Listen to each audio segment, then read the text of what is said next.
Sa halagang 35,000 pesos, ibinibenta ng ilang magulang ang kanilang mga sanggol na anak online.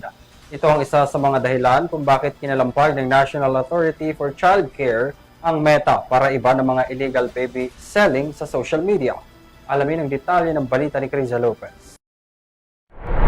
Nanawagan ng National Authority for Child Care o NACC sa social media giant na Meta Philippines na agad na ipatanggal ang mga Facebook groups at accounts na ginagamit umano sa online baby selling, illegal adoption at child exploitation. Ayon kay NACC Undersecretary Janela Ejercito Estrada, hindi maaaring umiwas sa pananagutan ang mga social media platforms dahil saklaw pa rin sila ng Republic Act 11862 o ang Expanded Anti-Trafficking in Person of 2022. Giit ng opisyal, may obligasyon ang mga platform na tiyakin na hindi ginagamit ang kanilang serbisyo sa mga iligal na gawain, lalo na kung sangkot ang mga bata. Ang panawagan ay ginawa matapos ang entrapment at rescue operation ng Philippine National Police Women and Child Protection Center sa San Pedro City, Laguna, kung saan nailigtas ang 4 na bata. 2 individual ang naaresto matapos umanong tangkaing ibenta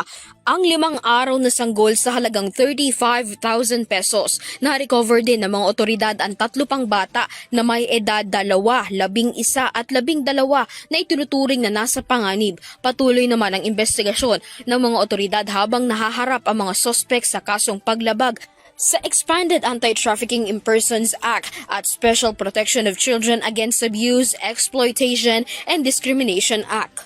Para sa Euro TV News, Criza Lopez, sumasaludo sa bawat Pilipino.